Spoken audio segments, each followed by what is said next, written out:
Já, klukkan er orðið 8, velkomin á Rauðaborðinu á Samstöðinni. Nú það sagði fréttir. Hjá mér Björn Þorláks að segja fréttir. Og svo erum við 2 gesti, eða við getum sagt Þórarinn Hjartarson sem podcastari úr einni pælingu. Já. Og Sara Stef Hildar. Eru þetta verðandi starfsmenn Samstöðurinnar? Það kemur í ljós, þetta reynslu, við getum ekki lofað neinu hérna fyrir. Ég gerði ráð fyrir því þegar ég var með á búið allavega. Herðu, við skulum byrja hérna í Egyptalandi. Þar verið að skrifa undir þessa 20 punkta. Það eru þeir sem að skrifa undir sem eru meðal annars Donald Trump og forseti Egyptalands, Tyrklands, Emirinn í Katar skrifa hann undir. Netanyahu mætti ekki á svæðið þegar hann búinn að skrifa undir. Og það eru það sem að þeir eru að skrifa undir. En Hamas-liðar, eða ekki neitt frá Palestínu skrifar hann undir. Nei. Ekki að því þetta er þetta 20 punkta plan sem að þeir eru að gera og eins og hefur komið fram að þá hefur Hamas ekki fallist á það nema að sleppa gíslunum gegn því að föngum eru sleppt. Og óljóst hvert þetta muni þróast. Já. Maður leyfir sér nú samt að vera svolítið svona pósitífur þennan daginn, ekki satt? Líður ykkur ekki þannig? Já. Ég er bara að vona að þetta sé rétt það sem Trump sagði, að þetta sé einhvers konar allavega birtingamind þess að komist á einhver friður þannig. Við erum að fagna því. Það er verið að bjarga mannslífum, bara í þessum töluðu orðum. Við erum með mynd af Trump hérna að skrifa undir því að þetta er bara svo skemmtilegt alltaf. Hann er alltaf með þykkari penn en aðrir. Já. Það sjást ekki undirskriftir hérna. Nei. Það er vikt í honum, það verður ekki tekið á honum. Já, þetta er svona alveg þykkur túsana. Hann má nú eiga það hann í sérmennandi kallinn. Öss. Þetta á eftir að svo sem að koma í ljós. Það sem er náttúrulega mesta líkundur að það verið sigur er að Donald Trump og ríkisstjórn hans teljið að vera óbærileg tilhugsun að átökið byrja upp á nýtt. Já. Og eiginlega standi í vegi fyrir það að Ísraelsmenn geri það. Það var gerð samskonar vopnahlé í byrjun árs og það brast eftir að Ísraelsmenn sögðu að Hamas-liðar hefðu ekki hlýtt ykkur og þá hófst þetta enn meiri þunga. Það hafa verið vaxandi andúð innan Bandaríkjanna við stuðning Bandaríkjanna við þjóðarmorðið. Þannig að ég held að það sé helsta vonin. Það standi og falli með egoi. Já, Bandaríkin svona þröngu einhverjum skrefum upp. Ég myndi ekki halda að þau væru öll stíin bara fyrir jól eða það er ekki, þetta klárast ekki þannig en það er eiginlega ekkert í þessu 20 punktum sem að Palestínum fá. Þetta er bara eiginlega, það er gengið út frá skilyrðislausu uppgjöf Palestínumanna. Var ekki samt líka kom einhver frétt að Hamas-liðar myndi ekki vilja afvopnast? Ég held að það sé alveg klart að það er óhugsandi. Það hlýtur að vera óhugsandi. Þetta er þannig samningur. Þeir áttu enga aðild að þessum samningsatriðum. Þar að leiðandi geta þeir ekki samið Þetta held ég þeir lítið svo á að það eru ísraelski herinn sem er að stunda þjóðarmorð og það er hann sem ætti að vopnast. Það er frétt frá Haaretz sem við vitnum átt í. Þetta er svona stjórnarandstöðublað í Ísrael og það er nú bara verið að segja frá því að það er verið að sleppa þeim. Ég er með frétt frá Guardian, ég fann það ekki þarna nær þeim að þarna eru 1700 manns sleppt út úr ísraelsku fangelsum. Langstærsti hlutinn þarna hefur setið í fangelsi án dóms og laga. En þarna eru menn sem hafa setið mjög lengi, sem hafa setið lengst inni, hefur setið í 24 ár. Hann var reynda dæmdur, grunaður að hafa ætlað sér að undirbúa einhvers konar hryðjuverk. Og þetta er náttúrulega Palestínumenn sem sitja í fangelsónum það er erfitt held ég fyrir Palestínumenn að sækja réttlæti inn í dómskerfi Ísrael. Maður skildi ætla það. Já, svo var náttúrulega Yahya Sinwar, honum var náttúrulega sleppt úr haldi sá sem að undir svona sömu formerkjum, þá var einum Ísraelsmanni minni mig sleppt fyrir einhver 1000 manns rúmlega minni mig. Á meðal annars Yahya Sinwar sem að síðan bjó til eða undirbjó árásunar 7. október. Þannig að það eru einhverjir Ísraelsmenn sem eru jafnvel ósáttir við þessi skipti. Við þurfum bara að sjá til hvernig þetta verður. Trump ávarpaði Knessetið sem er ísraelska þingið eins og Netanyahu hefur gert reglulega í sínum heimsóknum. Og þar var hann meðal annars, það hérna fréttin til vinstri á skjánum. Það sem að hann að segja þeim að þeir eigi að náða Netanyahu. Því að Netanyahu að vomir yfir honum ákærur fyrir spillingu. Sumir segja að stríðsreksturinn hafi verið hluti af... Hann þarf eiginlega að halda stríðinu gangandi og sér í embætti til þess að losna við það. En Trump þarna að segja að þeir verður bara náðan. Þetta svolítið líkt í, hann hefur hótað Brasilíumönnum refsitollum vegna þess að Bolsonaro, skoðanabróðir hans, hann var dæmdur líka í fangilsi. Og líklega bara á leiðin í fangilsi þessa dagana. Ég held að það sé bara að fara að líða því, hann að setja hann inn. Hann fékk mjög þungan dóm. Og hann hefur hótað því að setja þar. Þetta ekki svolítið áhört líka út að Netanyahu náttúrulega, ég var að fylgjast með ísraelskum stjórnmálum fyrir 7. október og það náttúrulega var allt í háa loft út af því hann ætlaði að fara að knésetta dómstóla þar í landi. Ætlaði að fara að taka völdin af Hæstarétti minnir mig. Og það var náttúrulega allt í háa loft út af því og mikið mótmæli en svo var 7. október og það hvarf svolítið í skuggan af því náttúrulega. Ég með eitt innskot, það eru 60 mínútur búnar á leik Íslands gegn Frökkum. Við erum enn einu marki yfir. Það er svakalegt. Það munar litlu, þannig að við krossa fingur. Við erum að vera út þáttinn með krossa fingur. Herðu, það náttúrulega, þetta komið í höfn og svona, það augljóslega ekki held ég. Og það ég tók einnig að frétt bara frá Ítalíu sem dæmi það að það ennþá almenningur á Vesturlöndum ennþá látið í sér heyra. Borgarstjórn Mílanó samþykkti að gera Tel Aviv að einhver svona vinabæ eða mynda einhver tengslar og það var allt vitlaust þar í mótmæli fyrir utan. Ég var að skoða eina mynd, mótmæli voru miklu stærri heldur en það virðist vera þessari mynd. Það var gríðarleg mótmæli og það var náttúrulega verið mótmæli í Ítalíu og meðal annars leiddi til þess að ítölsk stjórnvöld sendu freigátu til að verja frelsisflóttann út á þrýstik innanlands. Þannig að það heldur áfram. Og talandi frelsisflóttann þá var viðtal við Möggu Stínu á Skype í fréttum sínar. Þú hlustar á það? Já, ég hlustaði á það. Þannig var hún að fara yfir svona sína reynslu. Hún sagði að þau hefði verið þannig tímanu saman á hnjánum þangað til að hún var sett með bundi fyrir augun í kaldan klefa og ásamt einni sem að var að mér skilst með henni þannig og lýsti því sem leiðinda upplifun sem hún sagði samt að ætti ekki að skyggja á þjáningar Palestínumanna en hún allavega sem betur verið komin til Amsterdam þannig að við fögnum þessu bara til dóttur sinni Arlínar Sölku. Fylgdustu með umræðinni hvort það mætti gera grín af Möggu Stínu í þessum aðstæðum eða ekki í síðustu viku? Já, ég gerði það. Ég gerði nú Gerðu grín að henni?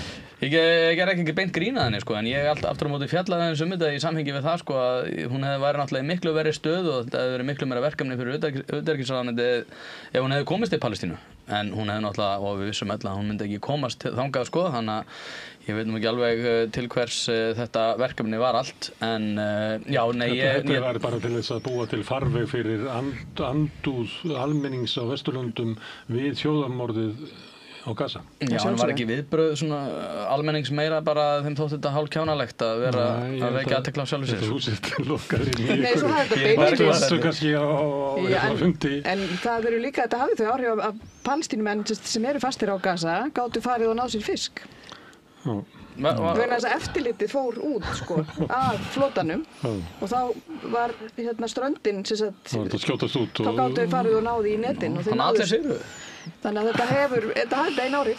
Þetta var svolítið skrítið að hlusta á þessu umræðu eins og bara að íslensk stjórnvöld ættu bara ekki að koma nálægt því að hjálpa Möggu Stínu á nokkurn hátt og hún var þetta ólögleg handtaka. Komu hverja lögfræðingar fættur öðru sem að sögðu það. Akkurat. Og ég náði ekki alveg þessari stemmingu. Var einhver að segja það? Það ætti enginn í hjálpa? Já. Það lítur að vera það sem að fólk var að hæðast að henni hafa meðal þess það. Mér finnst það eins með þessa umræðu eins og margar aðrir í seinni tíð að það allur skalinn og það svona dálítið margir á öllu rófinu. Áður ef maður fer 10-20 ára aftur í tíman við vorum svo óbúslega sammála flesta hluti og það var svona einhver megin kjarni sem bara 80-90% sammála og hitt voru svona eitthvað smá í aðskoðanir en þannig þetta mjög Það er líka mikið það að búa að segja eitthvað þá koma aðrir og segja það aftur. Ég fekk eins og mjög gott ráð hjá Jónasi Kristjánsson í ritstjóra. Hann sagði maður á aldrei að svara neinu eða taka þátt í neinu nema maður hefði eitthvað við að bæta. Ég held að væri ágætt að fólk myndi kannski hafa þetta þessi huga. Ef það eru sko 1400 manns búin að segja eitthvað, þá getur alveg sleppt í. Já, þetta ekki sátíðarandi hérna, þegar allir hafa sitt eigið útsendingaverð. En það var svona áhugavert þegar þetta var sett í samhengi við með Charlie Kirk, sko. Það var einhverjir að fólk var að bítast það, sko, hvort út af því að hægri menn hefði verið svo sárir þegar það var gert grín af Charlie Kirk. En ég samt vil meina, sko, ég var svolítið sammála hún Frosta Logasyni þegar hann sagði að þetta væri svona eins og einhver sem hefði verið handtekinn á hróaskjöldu með hass þegar að Maggastína hafi tekinn hann að Ísraels her og að Charlie Kirk... Verður það ekki á því að þetta hefur verið ólöglega handtakað? Ég veit ekki hvort það, ég bara þekki ekki lagalega, en ég er að segja... Það voru dregnir allir, sko, lagaprófessor landsins til þess að segja okkur það, þetta verið ólöglega handtaka. Ég meina þeir beinlega stigu fram sumir til þess að bara ítrekka að þetta væri brot á Það er ekki vafi meðal lögfræðinga, en það er eitthvað vafi meðal þér og Frosta Logasyni. Ég hefði haft meira áhyggjur af henni allavega inn á Palestínu eða í þessari frekar heldur en í höndunum á Ísraelsher og komandi svo... Nei, en ég held hún samt að fólk þyrfti að hafa minna áhyggjur af henni þar heldur en inn á Palestínu, sko. Ég var ekki samanlega, sko, og þetta var hún sem var að það. Ég þarf að hryggja ykkur, það er komið í jöfnumarkja frá vonum. Herðu, en það var hætt við atkvæðagreiðslu hjá sambandi Evrópska sjónvarpsstöðva, þar sem að stóð til að yrði núna í október fundur sem myndi ákveða hvort að Ísrael fengi að taka þátt í Eurovision. Og líklega út af vopnahlínu. Það var þetta dreigð tilbaka. Það er reyndar að það komið fram bara í síðustu viku og kannski svona fyrir 10 dögum. Þá byrjaði að koma að Þýskaland sagðist alltaf að segja sig út úr keppninni ef að Ísrael er vísað út og Austurríkismenn tóku undir það. Þannig að sömuleyti getur þetta líka verið það. Það bara verið meiri andstaða. Og við fórum yfir vopnasölu Þjóðverja. Daginn. Þeir eru næstæstu seljendur vopna til Ísrael á eftir Bandaríkjunum. Selja kannski svona 40% af því sem að Bandaríkjamenn selja þangað, sem kom mér á óvart hvað var gríðarlega mikið. Já, ég man eftir því bara síðan í fyrra þegar við verið að tala um vopnasölu. Og Frakkland líka náttúrulega og Svíþjóð það ekki. Mér finnst að við höfum að hafa þetta í huga því að stundum höldum við þetta að sé eitthvað svona Þjóðverjarnir í einhverjum erfiðleikum með seinna stríð og verði alltaf að vera sammála Ísraelsmönnum en þegar maður sér sko hvað eru gríðarlegir viðskiptahagsmunir þarna í tengslu við hernaðaraðgerðir þá vigtar það alltaf svolítið þungt eða ekki og græðir eitthvað stórkostlega á ykkur. Þá hættir maður svolítið að trúa og setja að tala út frá samvinskunni. Ég allavega fagna þessu mikið, sko. Ég meðist þessi sniðgöngu della að við ættum að vera að sniðganga Eurovision og annað. Ég vil rússa inn í líka á þetta. Ég meina þetta er mestmegnis einhverjir svona woke vinstri sinna svona LGBT-friendly atburður þar sem að fjárhagslegir hagsmunir eru svona, mjög smáir. Ekki viltu það fólk út, nei. Nei, ég vil að allir fái bara að taka þátt fyrir það sem að, bara ef þeir hafa verið að taka þátt svona sögulega, þá hefur sjálfsagt bara halda þessa veislu og fagna henni og halda í ákveðið svona menningarlegt talsamband sem hefur engin áhrif á hernaðar iðnaðinn. Sko. En kannski þetta er mitt róta þessum deilum er að sko Evrópuþjóðirnar hent Rússunum út bara í hvelli en hafa síðan ekki hent Ísraelsmönnum út. Flestir hafa margir verið á því að þá eigi að senda Ísraelsmenn líka út en þetta er náttúrulega sjónarmið að taka bara Rússaninn. Ég er alltaf svolítið veikur fyrir þessu sjónarmiði að við eigum að halda upp í menningarlegum samskiptum. Við eigum að hafa samskiptum við fólk en þá kemur á móti að menn nota íþróttir og listir til þess að koma sem fulltrúar tiltekinna stjórnvalda eins og er bara Ólympíuleikarnir 36 og þar fram til götunum. Það er svona sjónarmið sem kemur á móti. Já, mistum við ekki líka svolítið hausinn í þessu þegar að Rússar réðast inn í Úkraínu með öllum þeir hrylling sem að fylgir því að sjálfsögðu. Það var fólk sko að tala um að er í lagi að lesa svona gamlar rússneska bókmenntir og annað sko. Mér varst við svolítið missa hausinn í svona menningarlegu tilliti sko. Já, ég held að Mýr hafi alltaf að leggja sér niður menningartengsl Íslands og Rússlands. Ég meina við lögðum niður sendir á því í Rússlandi. En síðan er eitt í þessu að því að varðandi þetta með bókmenntirnar og eitthvað svona, það breytist, stundum gerist eitthvað í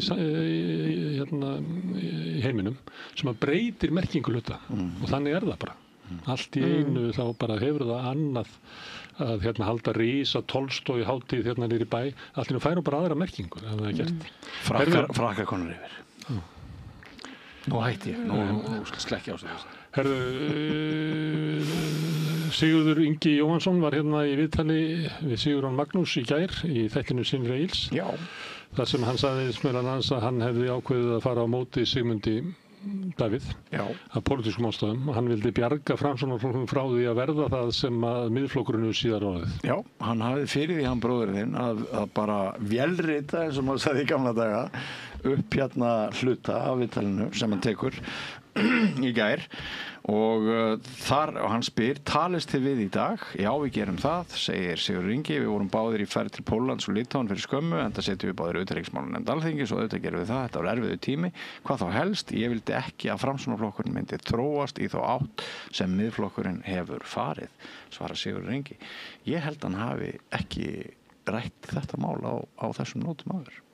Nei, ég enda með annað í þessu samhengi sko, að hérna Lilja Alfreðs, hún sem að ég gerir ráð fyrir að muni fara á mótunum ef hann heldur áfram á næsta, er það ekki næstu helgi? Jú, það bara eftir 5 daga. Það er ekki verið að kjósa þá hérna formann sko.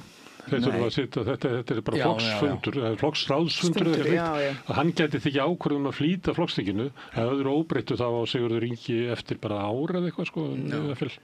Hún sko sló... Hún vill verði kosið sér fyrst. Já, og hún sló mjög harðan tón, leyfi mér að segja, allavega í útlendingaumræðum og sló svolítið svona harðan tón, já, allavega svona harðari tón heldur en Sigurður Ingi hefur verið að gera. Það er bara stór munur á þeim tömum nú. Já, og hún gerði það í hlaðvarpi hjá mér, svo ég pluggi því nú, ein pæling og þar sem að hérna, já, hún sló töluvert harðari tón. Sló miðflokksdrumbur.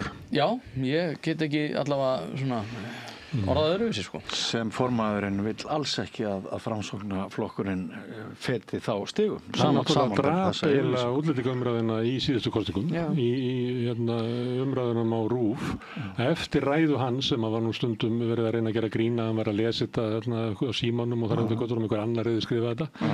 En eftir það að þá var eiginlega engin kraftur í útlendingaumræðinni og ég held til dæmis að miðflokksmenn hafi séð fram á að kosningarnar myndu að stórliti snúast þau mál sem var það ekki. Þannig að hann gat það. Hann gat það, já. Herðu, en talandi Miðflokkinn, þá var hérna kosinn nýr varaformaður, Bergþór Ólason, hann dró framboð sitt tilbaka, sá líklega hérna sæng sína útbreidda eins og sagt er, hann hefur líka talað við formanninn og átt að segja að formanninn var að styðja Snorra í varaformennsku og kannski fer þá Bergþór aftur inn í hérna þingflokksformennskuna. Það var ekki búið að ganga frá því, hann sagði af sér sem þingflokksformaður, en það var ekki búið að ganga frá því. En hvað gerist frá því hann tilkynir fyrst að hann sé ekki lengur, vil ekki lengur vera þingflokksformaður og býðist fram til varaformanns? Veist þú það? Ég veit það reyndar ekki, en ég fór svona að hugsa þetta leikjafræðilega og ég var náttúrulega á staðnum sko.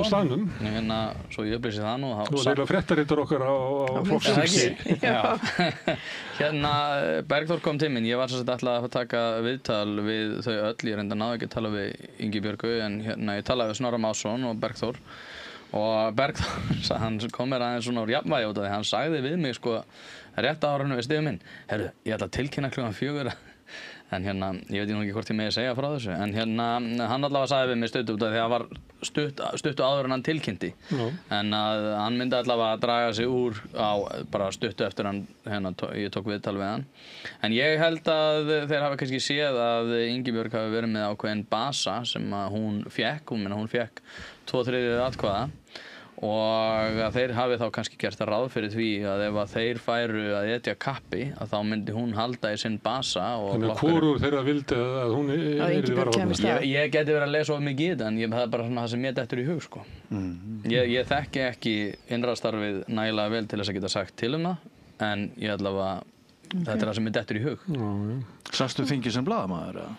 Nei, ég er ekki blaðamaður. Ég hérna er bara, hagsmunaðileg eigin sjónarmiða og hérna, en ég var þannig að taka upp hlaðvörp og já, tók hús á nokkrum mann. Mér finnst þetta vegna þess að við vorum eitthvað að reyna að meta þetta hérna meðan það var verið að kjósa og það er munur á hérna, henni og þeim tveimur kollunum, það er bara þannig.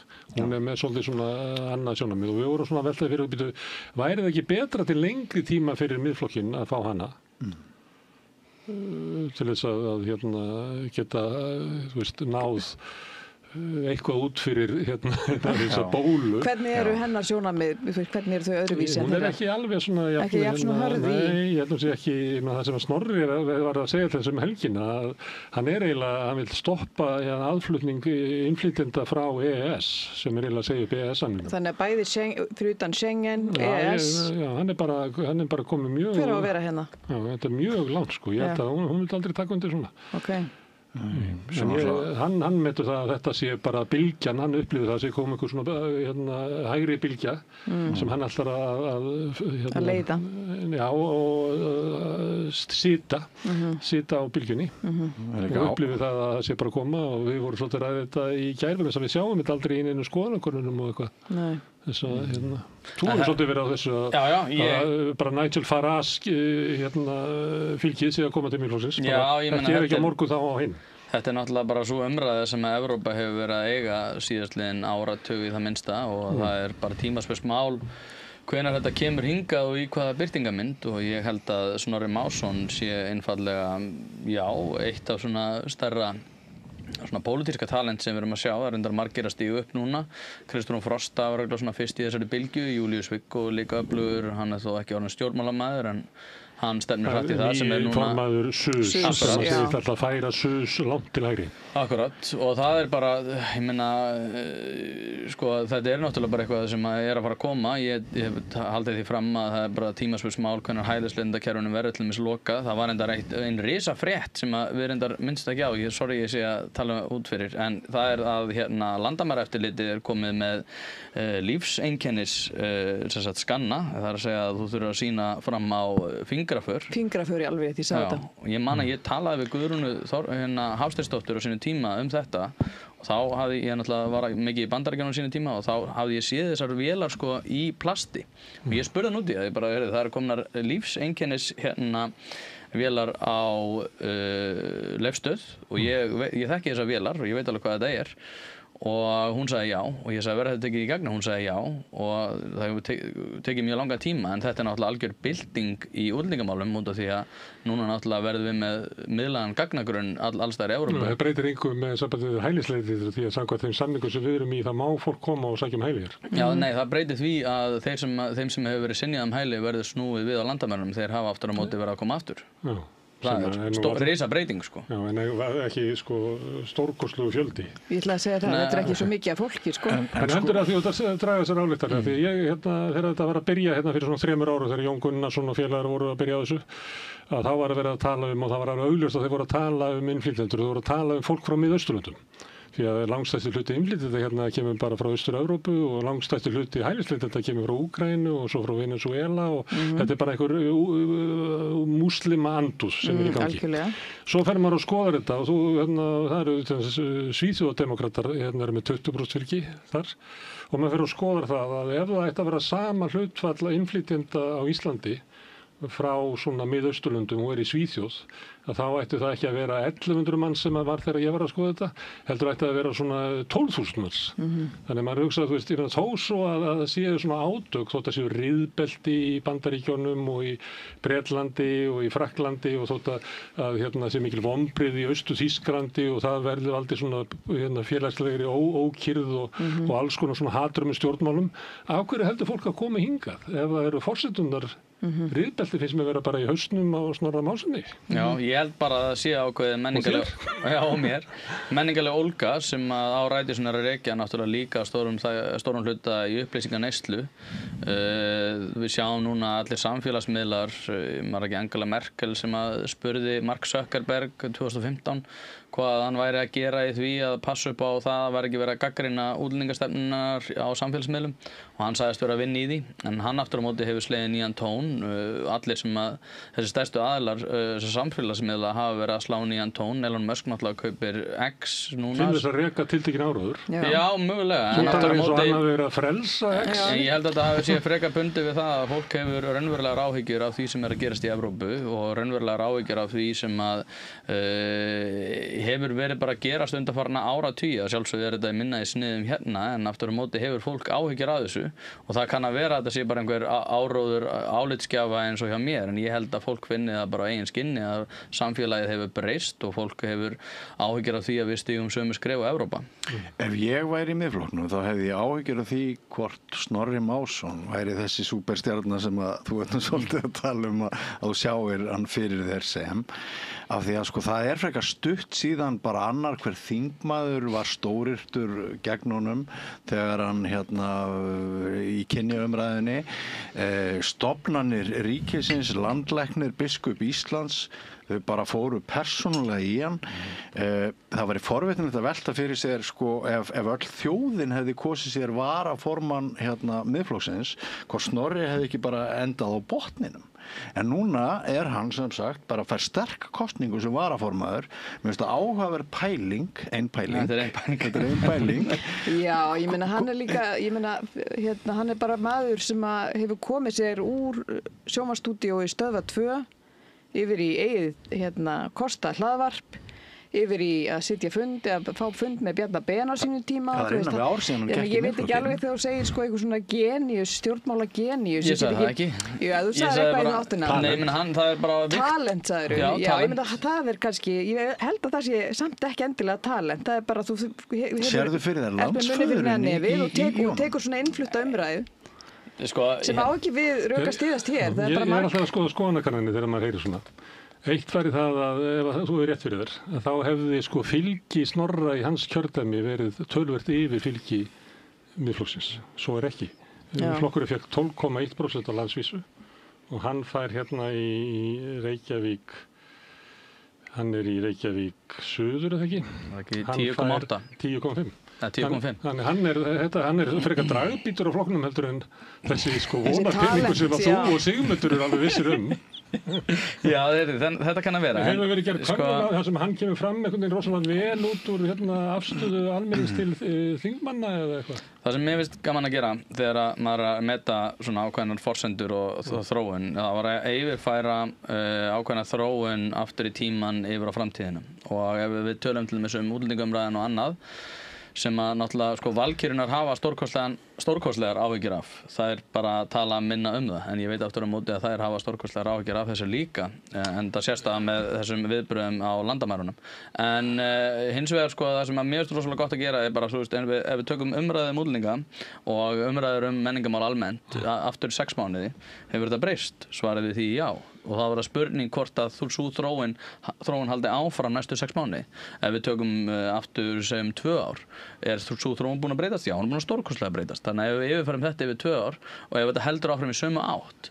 Sko, þetta er línuleg jafna sem þetta ræða. Ég er bara að horfa á taflborðið. Já, þetta er línuleg jafna sem mun aldrei rætast. Það sem að gera ráð fyrir þú tekur einhvern punkt hér og sér breytingar sem hér og reikna með því framtíðin verði alltaf eins og endurspeglun á fortíðinni. Ef eitthvað sko örugt, þá það svo verður ekki. Nei, en aftur á móti þetta er bara mjög algeng svona rögleg Já, rögleysa, en það getur verið en ég er aftur á móti að færa rök fyrir því að það er eitthvað forspárgildi til að mynda bara síðustu 6 mánuðum. Ef við tökum bara síðustu 6 mánuði, þá er þetta búið stórkostlega breytast. Við sjáum líka áhrif á Trump til dæmis í Kanada, þar sem getur verið þveru öfugt. Það getur verið að við sjáum kosningar í Evrópu þar sem kemur einmitt svona bakslag í, þá getur þið farið að tala um bakslag. Já, kannski. Og þá segir við, hvað er bakslag? Ég er ekki bakslag og þú ert að tala um eitthvað bakslag þið farið ekki stórkostlega Nigel Farage Ég get lofaði því að ég mun nota eitthvað annað orðið en bakslag Herðu, en það er miðflokkurinn var kannski ekki merkilegt það sem gerist helgina þetta er langt skemmtilegast að tala um þetta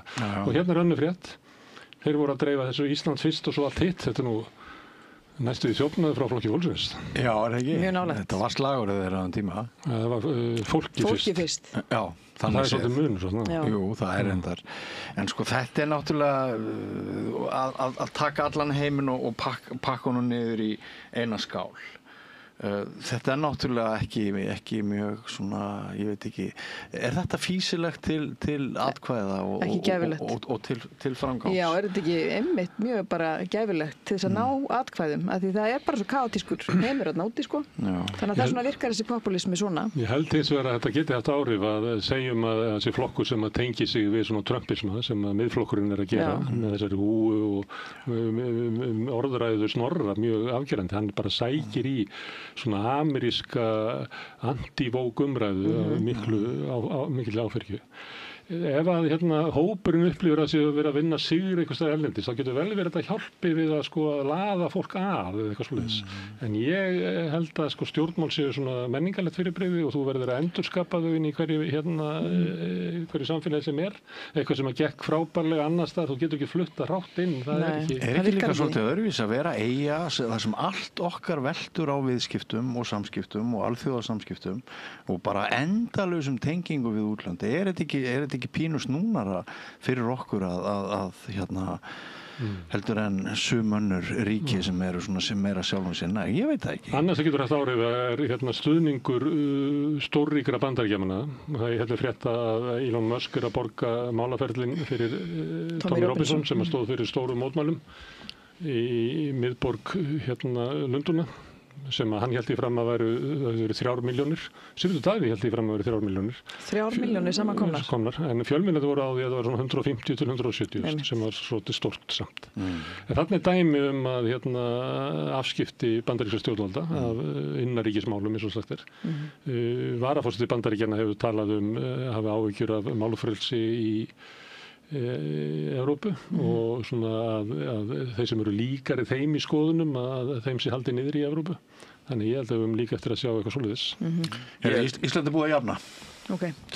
Ég sammála þessu aftur á móti. Ég menna ég tel að tjáningafrelsi er undir högg að sækja eins og í Bretlandi og það mikið áhyggjuefni og svo líka í sambandi við sem Já, líka. Ég hef miklar ágjörði. Ég hef ekkert, það talað woke right, eða sem sagt woke hægrið í Bandaríkjunum sem að ég er oft, eða þeir sem að En þá ég að tala það sem að Trump að reyna að slökkva á tiltekinu umræði í háskólum, í fjölmiðlum, hann að reka starfsmenn sem að sögðu eitthvað tiltekið. Þú hefur ekki áhyggjur af þessu? Þú hafa áhyggjur Þóra af fólkinu sem var að mótmæla og standa með Palestine Action til dæmis? Á Trafalgar Square og var handtekið fólk í hjólastólum, öryrkjar, eldra fólk, bara ungir framhaldsskólanemar sem voru bara handtekinn. Ég hef ekki ágjörð út af einkennu þeirra. Og það er verið að sækja fólk bara heim til þeirra í Bretlandi, bara banka upp á ef það hefur sést til þeirra á mótmælum. Það hefur út í ból þessi stættur á Palestine Action þáttu handtekinn. Og þeir voru svolítið að gera grína, þeir hrættu gínur í þessa bóli og kom löggan og hand og gínur. Nei, ég hef miklar ágjörð bara tjáningafrelsi almennt í Bretlandi sama frá hverjum það er líka þú veist hvort að fólk tvítið að séu til 2 kyn eða eitthvað svona sé eitthvað varhugavert við ákveðna hugmyndafræði Þannig ef þú heldur í fram að séu ekki bara 2 kyn þá getur þú mist styrkinn til háskólaðins í Bandaríkjunum. Það er náttúrulega alvarlegra þegar ríkisvaldið er farið að Við erum bara, Brynjar Níelsson sagði nú alltaf við mig að fasistinn er alltaf undirliggjandi í okkur Ég er eiginlega svolítið sammála því Við erum alltaf rosalega spennt. Þið voru sammála þeir með fasistæðin í ykkur. Já, ég meina þið á samstöðunni líka skilur við þetta bara allir eiga inni Viðskiptaráð sendi út fréttatryggingu að það verið stórkostlegur hagur sem að Íslendingar myndu hafa af olíuleit og myndu græða, ég man ekki hvað það var sló ekki lán út á það átti að vera svo gríða, ég held að það verið bara marga milljónir á mann. Sama dag var sett í gang skoðanakönnun og þá kemur í ljós að meirihluti landsmanna er jákvæður. Það sem að mér fannst áhugavert að vera greinit annað niður að þetta er töluverð skipti þarna á milli. Það eru karlar ákafari heldur en konur, ekki svo mikil breytingarna í aldri, en þegar þú ferðir í stjórnmálaflokkana þá eiginlega olíuleitarflokkarnir eru náttúrulega á toppnum með miðflokkurinn og svo kóperingin af miðflokknum sem sjálfstæðisflokkurinn nú orðið og svo flokkur fólksins. Aðrir eru svona bara hálft í hvoru. Þetta er eiginlega stuðningurinn er fyrst og fremst út úr þarna Þetta algjör no-brainer náttúrulega. Þetta meiri stuðningur en ég persónulega hélt að væri hjá þjóðinni og þetta sem sagt meiri svona hundsun gagnvart umhverfismálum heldur en hefur verið skeið. Það liggur alveg fyrir að við nennum ekki að velta fyrir okkur framtíðinni, við erum bara að spá í það inn í dag.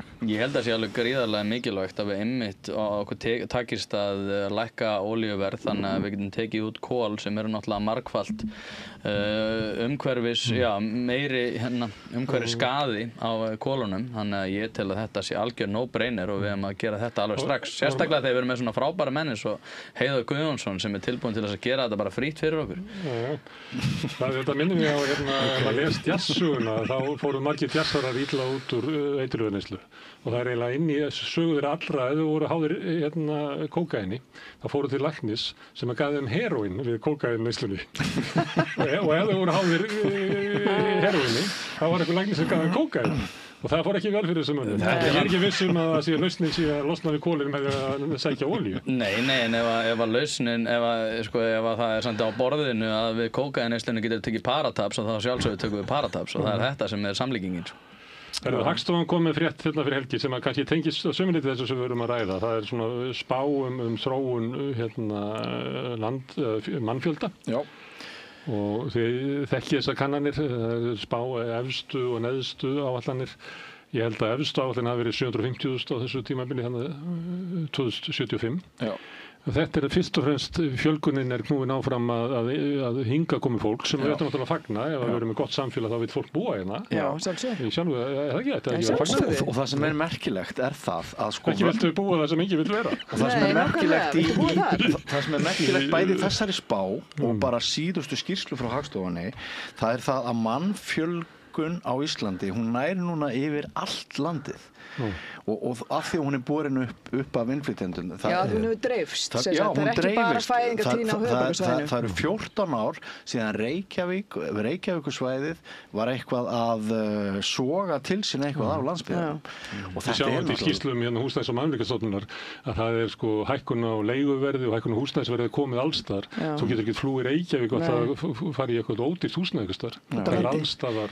Þetta lyftist allsstaðar. Ég ræði við Einar sveitarstjóra Mýrdalshrepps í kvöld við Rauða borðið og þar hefur fjölgað hjá honum 60%. Það er ekki 70% íbúanna innflytjendur. Er þetta ekki alltaf rosalega ódýrt fólk sem kemur hingað bara fullmótað, fullmenntað og er ráðinn til starfa? Ég reyndi að reikna það út og taldi að ef það kemur fulltíða innflytjendingar þá væri það sparnaður fyrir þjóðarbúið upp á 84 mínútur. Já, ég segi það. Og ég lagði til að við myndum alltaf skjóta upp rakettu í hvert skipti sem einhver vildi koma hingað. Hvað segir Snorri um það? Þá þurfum við, ég er Þórarin Hjartarson, ef við fögnum þessu þá náttúrulega þurfum við bara samt að eiga heiðvirkt samtal um þetta. Sem við erum að gera. En ég er að segja að þá þurfum við náttúrulega að gefa okkur það að íslensk tunga verði ekki töluð. Það er okkar ábyrgð. Var ekki Sigmundur Davíð sem var hérna með hóla íslenskra fræða? Ég er með fleira fyrir ykkur. Íslensk tunga er að falla út af þetta á kosningalofur. Við erum hluti af amerísku menningar menningu. Það kann að vera. Það er það sem að íslensk börn koma næstu talandi á ensku og tala ensku sín á milli í grunnskóla. Það er ekki innflytjendur sem að taka af okkur íslenskuna. Nei, en aftur á móti ef þú ert með per mannesku sem er þá ólíklega og sérstaklega ef hún er að fara að sinna láglaunastörfum þar sem við erum að þekka þjónustu og við gerum ekki ráð fyrir því að hún læri íslensku fljótt, að þá getum við gert fastlega ráð fyrir því að þessi 550.000 króna tala heldur og 328.000 með við fólksfækkun þá, því að Íslendingar eru ekki að fjölga sér á þann máta sem við þurfum, getum við gert ráð fyrir að við verum 315.000, þá erum við nær komin helmingur og helmingur, þá getum við líka gert ráð fyrir því að íslensk menning muni þurfa að taka eitthvað högg og það er alltaf lagi, menna kannski er þetta eitthvað bara komið gott með íslenska menningu og íslenska tungu og þá er það bara eitthvað svona upplýst ákvörðun sem við erum þá að taka. Þú nefndir líka húsnæðismálin og þá þurfum við að gera ráð fyrir því að Reykjavíkurborg muni halda að sömu stefnu ef allir með vinstri hlutin heldur og þá verður ekki byggt í sama magni og við okkur langar, þá getum við líka gert ráð fyrir því að húsnæðisverð muni koma til með að hækka og verða tvær stéttir. Nei, ég er ekki að segja þessi disaster. Ég meina kannski það verður gríðarlegur hagvöxtur ef við erum bara með mikla framleiðslu og segjum sem svo að bara ferðamanniðnaðurinn haldi áfram í sömu þróun, en aftur á móti þá þurfum við að taka upplýsta ákvörðun. Það er ekkert til sem heitir lausn, það er bara til sem eitthvað sem heitir fórnarkostnaður og við getum gert fastlega ráð fyrir því að tungumálið og menningin verði fyrir einhvers konar höggi ef þetta verður raun. Þú talar eins og að innflytjendur séu koma og taka eitthvað af okkur. Nei, ekki taka af okkur. Sko, þú talar menningu, ef við varum að horfa á eins og tónlistina hérna, hún hefur verið byggð upp af innflytjendum. Það sem að Dieter Roth gerði hérna í myndlist þegar hann kom hingað var sko stórkostlegt. Áhugaverðasta ljóðskáldi sem yrkir á íslensku er rússnesk kona. Þú veist, ég sé eiginlega bara að innflytjendur koma hingað og glæða upp íslenska menningu svo hún verði aldrei betri. Ég upplifði ekki að það verið að taka af mér. Nei, ég held að við sem að gefa frá okkur. Og heimskur heimalinn maður, þú verður að fá gesti, fólk verður að vilja koma hérna svo þetta verði í raun og veru einhvers konar samfélag. Ef við erum hrættum að glata íslenskunni þá er það okkar en ekki innflytjendana að vernda hana. Við verðum að vísa veginn, við verðum að setja þá í gegnum prógram. En ég er að segja bara þetta er augljóslega ósjálfbær vöxtur og ef þú veist, við þurfum þá að taka upplýsta ákvörðun og eða þá eins og við sem að gera núna reyndar, en þú veist, þá er þetta eitthvað sem að mun hafa áhrif. Umræddur Snorri, hann talaði þannig að er að vísa innflytjendum burtu og eins og hefur komið fram að þá eru hann talaði það. Nei, hann talaði ekki um þetta. Hann talaði að við þyrftum að stöðva þá fjölgun sem hefur orðið núna, hann er að segja til framtíðar. Það kæmi ekki fleiri. Já, kæmi ekki fleiri. Ok, en okkur fjölgar ekki ef við erum innfæddir. Það er fæðingartíðni hefur fallið.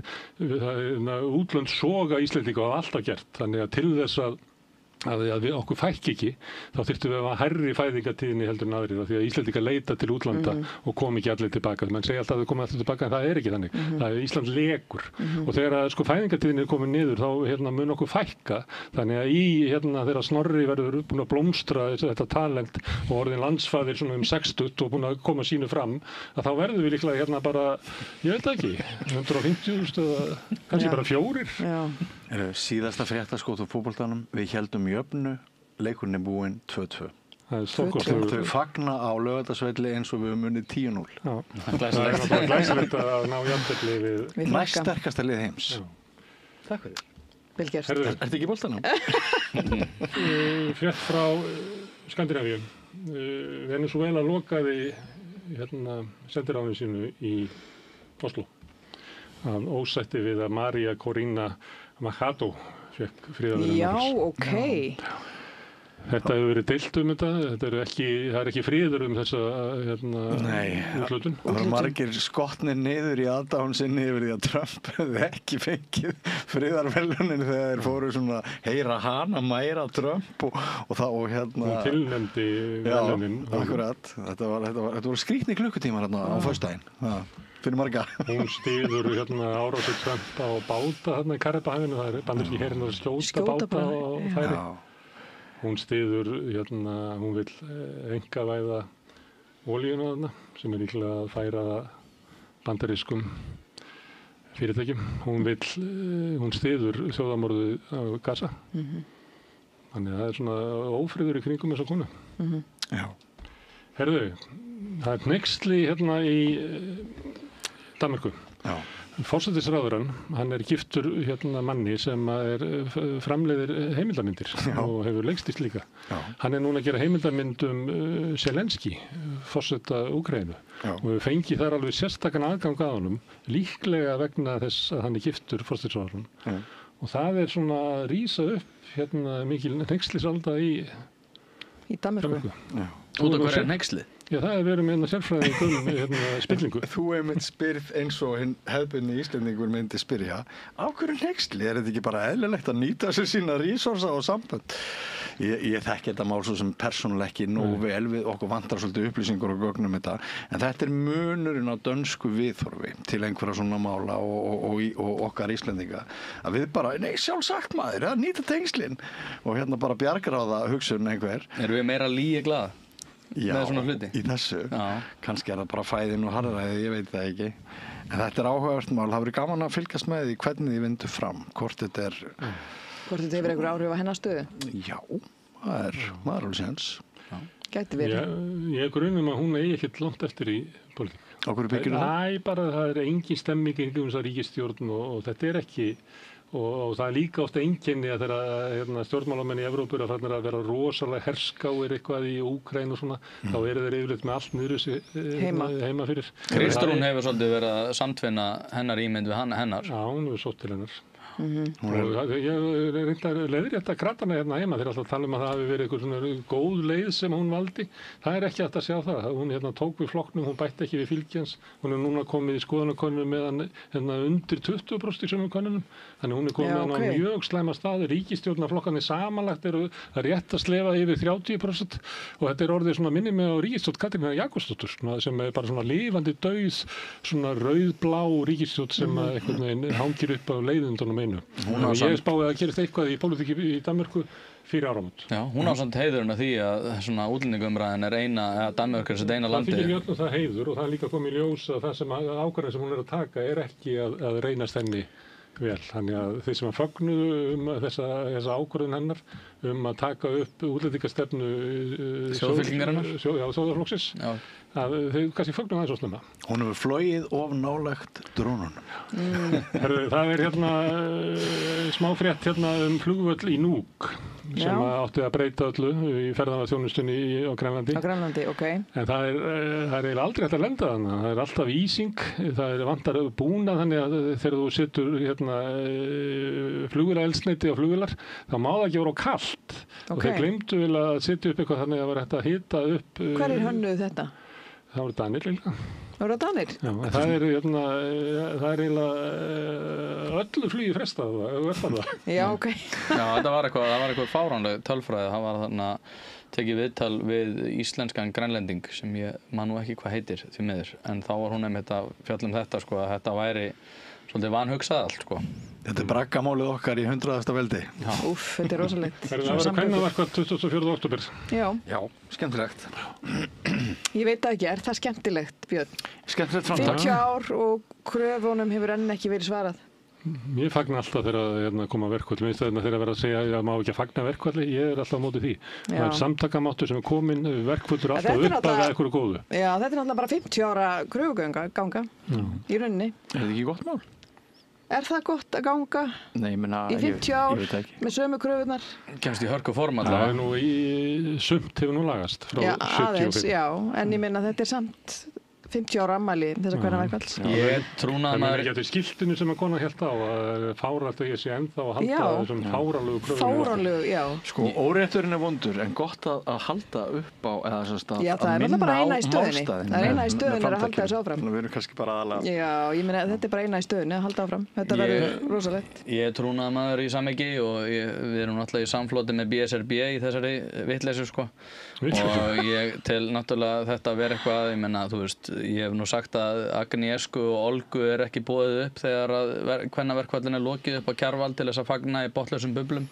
Ég tek svolítið í sama streng og Sólveig Anna sem að náttúrulega segja þessi algjör vitleysa að hún eitthvað í kvennafrídeginu síðast. Já, henni aftur á móti finnst þetta vera, ef ég skil hana rétt, vera svolítið vitleysa út af því að það hefur verið einhvern veginn að beita hennar einkenni sem konu í slagkrafti fyrir millistétta konur. Þetta segja það að Sólveig Anna verði á móti kvennaverkfallinu 24. október. Hún var í hlaðvarpi sem hét hvað málgagnið eða eitthvað og ég ræddi þetta líka við hana í síðasta hlaðvarpi þegar við vorum að segja hún ætla ekki að taka þátt í verkfallinu. Ég veit ekki hvort hún hafi sagt það, en hún aftur á móti fjallaði að gagnrýndi þetta mjög mikið. Þú ætti að fá hana í eina pælingu. Hún var daginn. Þú voru að hlusta, ég hlusta alltaf á þig. Hún var líka hérna.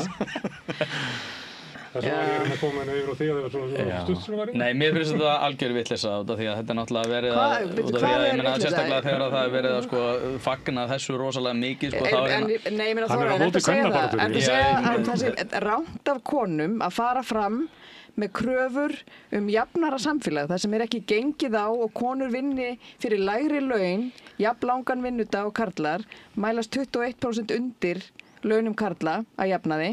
Ertu að segja að þú sért á að þið er staði í lagi? Þetta eru millistéttar konur sem er að nota láglauna baráttu kvenna og berja þær í hausinn og svo er sko besta náttúrulega er alltaf þegar... Nei, þetta er bara ekki rétt, það er bara verið að etja saman kvennahópuna. Þegar það segja sko hérna, herðu við ætlum að vinka þeim sem eru í nauðsynlegu störfunum og þær gætu ekki verið með okkur í dag.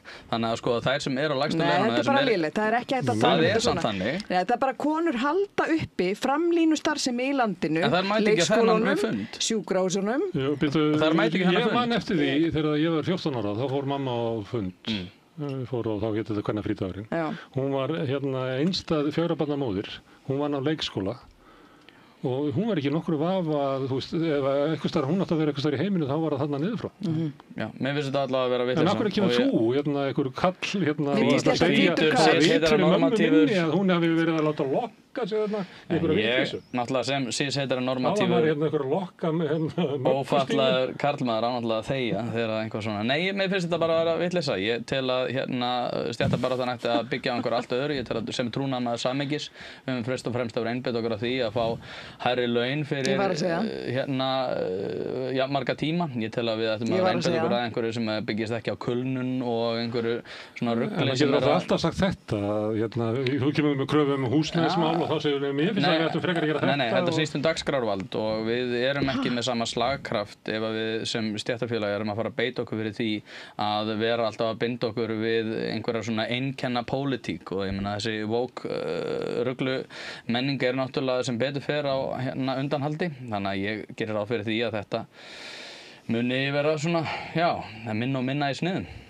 En býtu, kvennaverkfallið bara 2004, er það þessi bók vinstri pólitík? Já. En það samt bara stefnir í mjög stóran dag. Það var tíðast að maður hefði sagt við allan austurvöld með Arnarhól. Það var stærsti útifundur bara hefur haldinn á landinu, 100.000. Hvernig er það merki undanhald?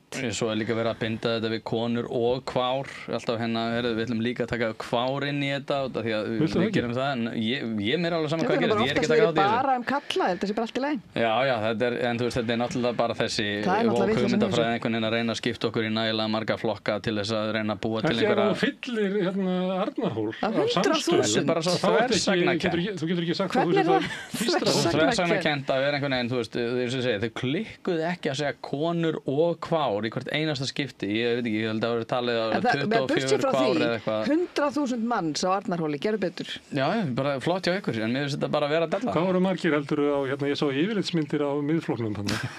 Það var þetta svolítið svo mynd af svona frekar slöppu hátíð í Múlakaffi. Já, það var svolítið svona Múlakaffilega í Kallabæ.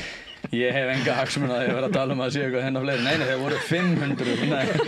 Nei, ég verið ekki að tala að það væri 300 rétt tæplega. Kannski skráðir inn, en ekki á myndunum, það voru kannski... Nei, já. Kannski svona 78. Það var nú, nei. Saltkjötubönir í Múlakaffi. Það var ekki rétt, ég menna bara... Og svolítið ekki svona kallar á þessum aldri. Þetta kallar heima með mér hakkabuff. Ég skal segja hvað voru... Þeir eru svo glaðir að vera hakkabuff í matinn. Ég skal segja hvernig það var, út af ég var á stann. En hérna, það voru, það voru 200 og það voru, rúmlega 200 mann sem var kusu og það var ekki alveg fullur salur þá, en hann var aftur á móti fullur á laugardeginum, þannig ég gerir ráð fyrir. Já, pluss það. 200 mann sem kusu? Nei, meira. Já, 64 og á móti 130. Hvað eru margir í Miðflokknum? Hvað eru margir í Miðflokknum? Ég þekki það ekki. Ég veit það ekki. Herðu, Björsi, við mistum þetta alveg úr vöndunum að hafa hérna gesti. Það var svolítið skemmtilegt. Já, skemmtilegt. Erum við ekki rétt að byrja það? Þau eru bara að koma aftur. Þau eru að koma aftur, fréttin eru búnar. Þórarinn, Björn og Sara, kærar þakkir. Hérna framundan er rauðaborðið.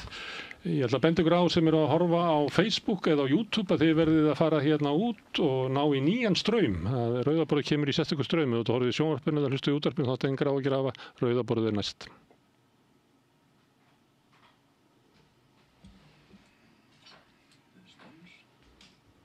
Kvennaverkfall 24. október. Taktu daginn frá. Kvennaverkfall í 50 ár, 1975 til 2025.